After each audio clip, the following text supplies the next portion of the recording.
मैं ये पूछ रहा हूँ कि ये यहाँ फिर दलाली चल रही है? जी हमने तो नहीं कहा, उन्होंने ही कहा दलाली चल रही है। विक्रम रंधावा ने कहा कि माइनिंग का जो पैसा है, जम्मू की दलाली का जो पैसा है, वो डॉक्टर जितेंद्र सिंह एमओएस में बैठ के खा रहे हैं। हमने तो नहीं कहा। सिविलियन किलिंग पर क्या बोलेंगे? सिविलियन किलिंग हो रही है, क्या बोलेंगे जनाब? मैंने जो बोलना था वो श्रीनगर में बोल दिया। अभी यहाँ मैं 3-4 दिन हूँ, उसके बाद लोगों से मिलने के बाद फिर आपसे बात।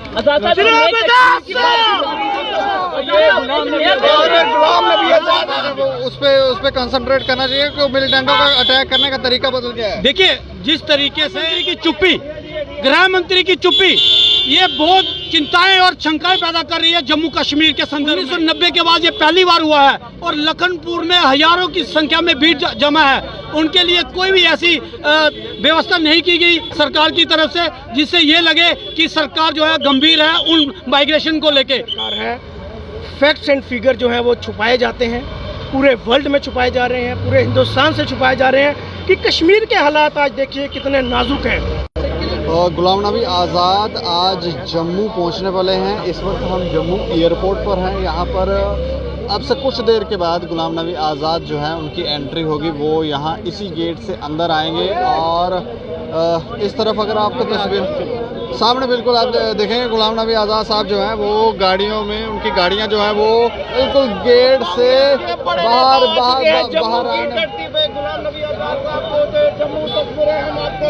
ये तस्वीरें हम आपको दिखा रहे हैं एयरपोर्ट से। यहाँ पर गुलाम नबी आज़ाद साहब जो है वो जम्मू दौरे पर पहुंचे हैं। उनके काफिले की ये तस्वीरें आपके समक्ष, ये देखें आपको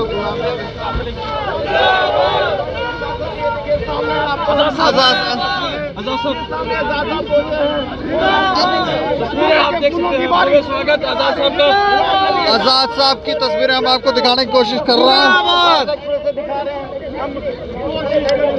तस्वीरें आपके सामने हैं।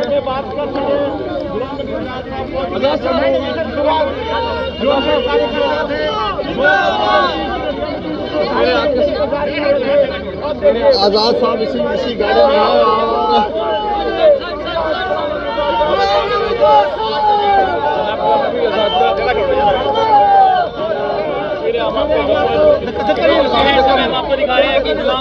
ये देखें आप उनके कार्यकर्ता जो हैं वो देखें किस तरह से यहाँ पर गुलाम नबी आज़ाद साहब जो हैं सरकार यार क्यों कर रही हो? कोशिश करेंगे आज़ाद साहब से। आज़ाद साहब, आज़ाद साहब, सिविलियन किलिंग पर क्या कहेंगे? आज़ाद साहब, सिविलियन किलिंग पर क्या कहेंगे? आज़ाद साहब, सिविलियन किलिंग हो रही है, उस पर क्या कहेंगे आप?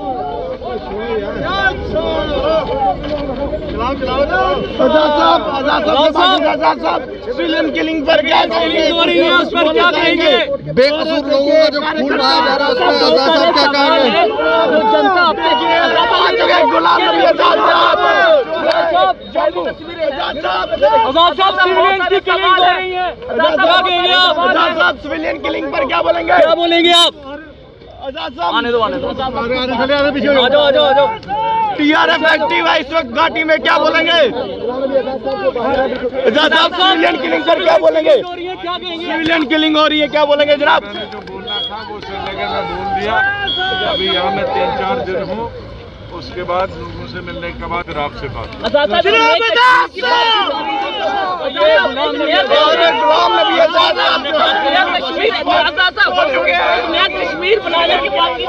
इस समय जो तस्वीरें हैं वो आपको जम्मू की याद करना चाहते हैं, लेकिन उन्होंने कहा कश्मीर में मैं बोल चुका हूँ, जम्मू में नहीं बोल सकता। सीधी तस्वीरें इस समय हमने आपको, ये तस्वीरें हम आपको एयरपोर्ट से दिखा रहे हैं जहाँ पर गुलाम नबी आज़ाद साहब जम्मू के एयरपोर्ट पे पहुंचे हैं और इनके कार्यकर्ताओं में जोश लेकर बात करने की कोशिश हमने ज़रूर की थी, लेकिन उस तरह से बात नहीं हो पाई क्योंकि कार्यकर्ता बहुत ज़्यादा हैं, भीड़ बहुत ज़्यादा है, धक्का मुक्की यहाँ पर हो रही है। तो आपको तस्वीरें दिखा देंगे। आज़ाद साहब जो है वो यहाँ से, अच्छा आज़ाद साहब आप पहुँचे हैं, कैसे देख रहे हैं उनके दौरे को? देखिए जिस तरीके से जम्मू कश्मीर के हालात बने हैं बहुत ही संवेदनशील हालात हो गए हैं और अयाज साहब ने ये कहा है कि कश्मीर के अंदर उन्होंने अपनी बात रख दी है और सरकार पे ये प्रेशर बनाने की कोशिश की जा रही है कि सरकार जो है मुखदर्शक बनकर देख रही है। ये बहुत ही खतरनाक स्थिति है और जिस तरीके से अयाज साहब ने कहा कि मिलिटेंट्स का जो है वो अटैक करने का तरीका बदल गया है, वो सबसे ज़्यादा जो है इस वक्त मुसीबत वो इम्पोर्टेंट, वो उस पर कंसंट्रेट करना चाहिए कि मिलिटेंटों का अटैक करने का तरीका बदल गया है। देखिए, जिस तरीके से अयाज साहब ने कहा और उन्होंने वक्तव्य में ये कहा कि मिलिटेंट जो अटैक करने का तरीका है वो चेंज हो गया है, तो इसके ऊपर सरकार को जो है वो संज्ञान लेना चाहिए। सरकार जो है वो मुखदर्शक बन के देख रही है और प्रधानमंत्री की चुप्पी, गृह मंत्री की चुप्पी, ये बहुत चिंताएं और शंकाएं पैदा कर रही है जम्मू कश्मीर के संदर्भ में, क्योंकि प्रधानमंत्री ना बोल रहे हैं ना तो गृह मंत्री बोल रहे हैं। तो आखिर देश को क्या स्थिति है, रणनीति क्या है, ये तो बताएं, साफ करें कि आखिर जम्मू कश्मीर की सुरक्षा कौन करेगा, जबकि सरकार भारतीय जनता पार्टी की है। स्टेट के अंदर सरकार जो है वो भारतीय जनता पार्टी के द्वारा चलाई जा रही है। सीधा कंसर्न जो है होम मिनिस्ट्री से है, लेकिन होम मिनिस्ट्री और प्रधानमंत्री का चुप रहना जो है वो बहुत बड़ी शंकाएं पैदा कर रहा है जम्मू कश्मीर के अवाम में और देश के अवाम में। अमित शाह भी आ रहे हैं, जम्मू का दौरा है, किस तरह से देखते हैं? अमित शाह जी इस समय इस स्थिति में रैली करना उसको हम कंडेम्ड करते हैं, जबकि उनका पूरा ध्यान जम्मू कश्मीर की बनी मौजूदा स्थिति पे होना चाहिए। जिस तरीके के हालात नाजुक बने हो जम्मू कश्मीर में, और मैं आपसे एक निवेदन करना चाहूँगा और सरकार से भी पूछना चाहूँगा कि जो लोग विस्थापित हुए हैं 1990 के बाद ये पहली बार हुआ है और लखनपुर में हजारों की संख्या में भीड़ जमा है, उनके लिए कोई भी ऐसी व्यवस्था नहीं की गई सरकार की तरफ से जिससे ये लगे कि सरकार जो है गंभीर है उन माइग्रेशन को लेके। पहली बार ऐसे हुआ है 1990 के बाद कि हालात इस तरह नाजुक हो गए हैं और सरकार उस पर पूरी मुखदर्शक बनी हुई है। मेरी सरकार से अपील है कि जो लोग विस्थापित हुए हैं वो मजदूर हैं, उनके पास पैसा नहीं है, खाने को नहीं है। 1990 के बाद स्थितियां जो है वो काफ़ी नाजुक हैं और ऐसे समय पर गृह मंत्री का यहाँ पर दौरा करना उसको ये लोग कंडेम कर रहे हैं और स्थिति जो है वो स्पष्ट नहीं कर पा रहे हैं कि आखिर उनकी स्थितियां क्यों हैं, क्यों वो चुप हैं, क्यों यहाँ से टेररिस्टों को, आतंकवाद को समाप्त करने में वो नाकामयाब हो रहे हैं। कहा कि नहीं, हमने कश्मीर में अपनी बात रख दी। कौन सी बात रखी? जैसे आपने उनसे सवाल पूछा कि जो सिलेक्टिव किलिंग हो रही है सर, उसके ऊपर आप क्या कहेंगे, तो उन्होंने अपना बयान कश्मीर से जारी किया था कि उसके ऊपर मरकज़ की जो हमारी हुकूमत है, जो मोदी सरकार है, फैक्ट्स एंड फिगर जो हैं वो छुपाए जाते हैं, पूरे वर्ल्ड में छुपाए जा रहे हैं, पूरे हिंदुस्तान से छुपाए जा रहे हैं कि कश्मीर के हालात आज देखिए कितने नाजुक हैं। आज टूरिस्ट, आज जो कश्मीर के लोग हैं, जो हमारे भाई वहाँ पे काम करने के लिए गए हैं, आज कश्मीर में कोई नहीं जाना चाहता। 370 टूटने के बाद, नोटबंदी के बाद, एक स्टेट को यूटी में तब्दील करने के बाद जो सुनहरे सपने और जो सुनहरी बातें भाजपा द्वारा, रविंदर रैना जी द्वारा की गई थी कि कश्मीर में खुशहाली है, आज मुझे बताएं, आज़ाद साहब ने कहा कि जो कश्मीर के अंदर किलिंग हो रही है एक सोची समझी साजिश है। इसलिए उन्होंने कहा कि मैंने कश्मीर से वहाँ बयान दिया है। गवर्नमेंट कह रही है कि धीरे धीरे इन सिविलियन को कि आप चले जाएं, आप घरों में चले जाएं, तो कोई वहाँ पर कुछ ये करने वाले हैं? बताएं, नीतीश कुमार जी ने अपने मजदूरों के लिए बयान दिया, सतपाल मलिक जी ने इतना बड़ा बयान दे दिया। सतपाल मलिक जी कांग्रेस के टाइम के गवर्नर नहीं थे, उनको भी मोदी सरकार ने ही गवर्नर यहाँ जम्मू कश्मीर के अंदर भेजा। उन्हीं के ही टाइम पे 370 टूटा, उन्हीं के टाइम पे हमारी स्टेट को यूटी में तब्दील किया गया। उन्हीं का बयान है कि जब मैं जम्मू कश्मीर का गवर्नर था तो 50 से 100 किलोमीटर के अंदर अंदर कभी भी आतंकवाद जो है वो कदम नहीं रख सकता था। आज क्या है, हम क्वेश्चन नहीं उठा रहे हैं, क्वेश्चन इन्हीं के लोग उठाते हैं।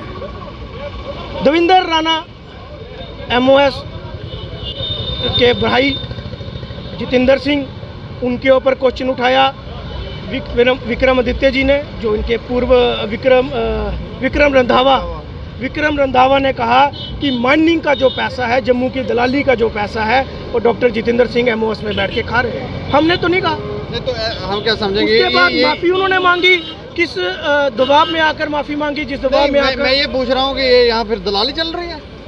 जी हमने तो नहीं कहा, उन्होंने ही कहा दलाली चल रही है। और जम्मू की भोली भाली जनता का पैसा वो लोग बैठकर खा रहे हैं। आज आप मुझे बताएं, आज जम्मू म्यूनसिपल कॉर्पोरेशन के अंदर, ट्रेजरी के अंदर पैसा नहीं है, जाके पता करिए। मैं यहाँ बैठा हूँ, मेरे साथ चलिए, अभी लाइव कीजिए, मैं भी गवाही दे सकता हूँ और अभी बता सकता हूँ कि जम्मू म्यूनसिपल कॉर्पोरेशन की ट्रेजरी के अंदर पैसा नहीं है। क्यों झूठ पे झूठ बोलती है भाजपा? हमने तो नहीं कहा। आज सतपाल मलिक जी ने कहा, आज आपके विक्रम रंधावा जो पूर्व आपके एमएलसी हैं उन्होंने कहा। वो तो कह रहे हैं उनको कोई ऑफर भी आया था, कोई 100-150 करोड़ रुपए। किसको? गवर्नर साहब को। नहीं, वो आया, देखो उन्हीं का कहना है, हमारा कहना तो नहीं ना है। अपोजिशन में हम बैठे हैं, लेकिन हमने आरोप नहीं लगाए। आरोप प्रत्यारोप जो हैं इन्हीं की पार्टी वाले इनके ऊपर लगाते हैं। जम्मू जम्मू नारा लगाने से कुछ नहीं होगा। जम्मू का प्योर बनना पड़ेगा। जिन लोगों ने जम्मू के साथ भेदभाव किया, जिन लोगों ने जम्मू का स्टेट का दर्जा छीना, आज उनकी गोद में बैठकर जम्मू जम्मू नारा देने से आप जम्मू के प्रति वफादार नहीं हो सकते। मुझे अंतिम ये बता दें, गुलाम नबी आज़ाद किस मकसद से आए हैं? कि गुलाम नबी आज़ाद साहब 2 दिन के कश्मीर के दौरे पे थे और 2 दिन के लिए जम्मू के दौरे पे हैं। जो किलिंग जो कश्मीर के अंदर हुई है, उनके घरों में भी जाएंगे, जम्मू के अंदर भी, और अपने जो हम वर्कर्स हैं उनके साथ मुलाकात करेंगे कि जम्मू की जो सियासत इस वक्त करवट ले रही है, किस रुख में जा रही है, कहाँ जा रही है, कहाँ नहीं जा रही।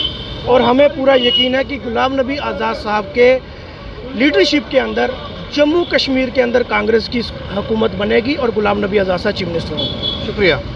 तो बड़ा बयान ये दे रहे हैं कि गुलाम नबी आज़ाद साहब जो हैं वो 2 दिन के जम्मू के दौरे पर आज यहाँ पर आए हैं। हमने आपको तस्वीरें यहाँ की दिखाई और गुस्सा भी है, क्रोध भी है कि भाजपा जिन नीतियों के ऊपर चल रही थी, जो वादे उन्होंने किए थे वो कहीं ना कहीं कामयाब नहीं हो पा रहे हैं। और